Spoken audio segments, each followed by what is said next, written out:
আসসালামু আলাইকুম সবাইকে। আশা করি অনেক ভালো আছেন। আবার নতুন করে রেসিপি নিচ্ছি আপনাদের মাঝে। আজকে আপনাদের আমি রান্না করে দেখাবো মুরগির মাংস দিয়ে বিরিয়ানি রান্না করবো। এখানে আমি দেশি মুরগিটা নিয়েছি, দিয়ে দিচ্ছি পরিমাণ মতন লবণ, আর দিচ্ছি সামান্য অল্প একটু জর্দা রং। এটা আমি ভাজবো না, তার জন্য একটু মেখে নিচ্ছি। সুন্দর একটা কালার চলে আসবে কিন্তু রান্না করলে।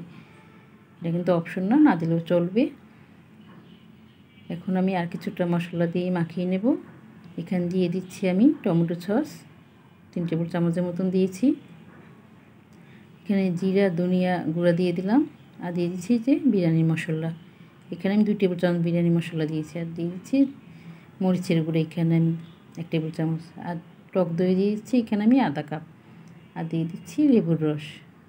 এখানে আমি বাদাম বেটে নিয়েছি, আর আদা রসুনের পেস্ট 3 টেবিল চামচ, তেজপাতা দারচিনি লবঙ্গ এলাচ দিয়ে এই যে হাত দিয়ে কিন্তু ভালো মতন এই মুরগির মাংসটা কিন্তু মেখে নিচ্ছি।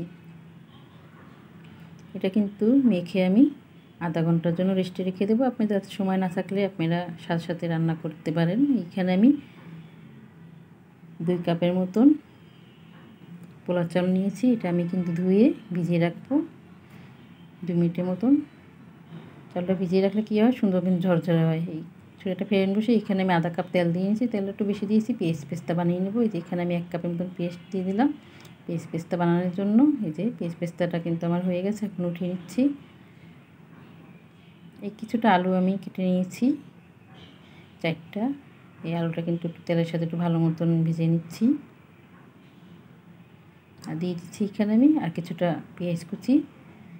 এখানে আমি চিকেন রান্না করব, তার জন্য এই যে পেঁয়াজটা যখন অল্প ভাজা হয়ে আসবে, এই যে মুরগির মাংসটা যে মেখে নিয়েছি সব মশলা দিয়ে সেটা দিয়ে দিলাম। দিয়ে এই যে ভালো মতন কিন্তু এখন আমি মুরগির মাংসটা কষিয়ে রান্না করে নেব।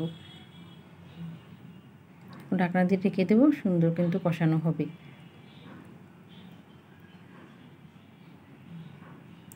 দেখতেই পাচ্ছেন আমি কিন্তু একবার কষিয়ে নিচ্ছি মুরগির মাংসটা, একবার তেল ভাপ উঠে গেছে।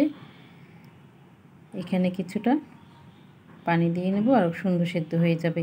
এটা তো আমি দেশি মুরগি দিয়েই রান্না করছি, আপনারা চাইলে কিন্তু ফার্ম মুরগি দিয়ে রান্না করতে পারেন। এখানে আমি 1 কাপের মতন গরম পানি দিয়েছি। দেওয়ার পরে এই যে ঢেকে দিলাম, সুন্দর সেদ্ধ হয়ে যাবে।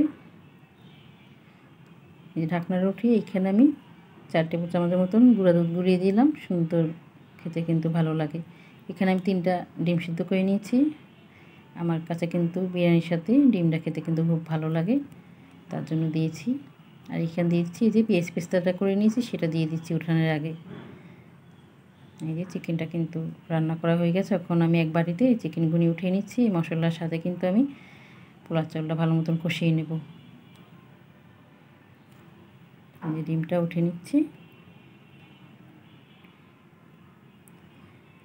যে পোলার চালটা কিন্তু আমি ধুয়ে ভিজিয়ে নিয়েছিলাম সেটা দিয়ে দিচ্ছি। অবশ্যই পোলার চালটা কিন্তু আগে থেকে ধুয়ে ভিজিয়ে নেবেন, খুব সুন্দর কিন্তু ঝরঝরে হয়। এই যে এখন কিন্তু এই মশলার সাথে পোলার চালটা খুব ভালো মতন আমি ভিজিয়ে নিয়েছি। দিয়ে দিচ্ছি এখানে আমি বড় কাপে 2 কাপ পানি দিয়ে দিচ্ছি। এখানে দিয়ে দিচ্ছি আমি কাঁচামরিচ আর আলু বাকার আর কিশমিশ দিয়ে দিলাম। দেওয়ার পর আমি এই যে ঢেকে রেখে দিলাম।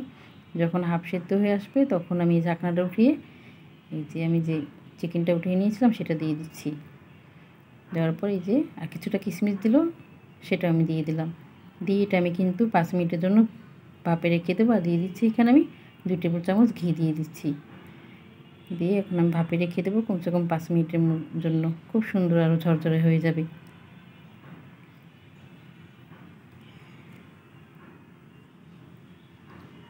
এই যে 5 মিনিট পরে আপনাদের আমি একটু পরিবেশন করে দেখাচ্ছি কেমন হয়েছে। অবশ্যই যদি আমার ভিডিওটা ভালো লেগে থাকে সাবস্ক্রাইব করে আমার পাশে থাকবেন, আর শুরু করার আগে কিন্তু লাইক দিতে ভুলবেন না। আর কেমন হয়েছে অবশ্যই কমেন্টের মাধ্যমে জানাবেন। যতক্ষণ আমার ভিডিওটা দেখেছেন সবাইকে অসংখ্য ধন্যবাদ। সবাই ভালো থাকবেন, সুস্থ থাকবেন। আল্লাহ হাফেজ।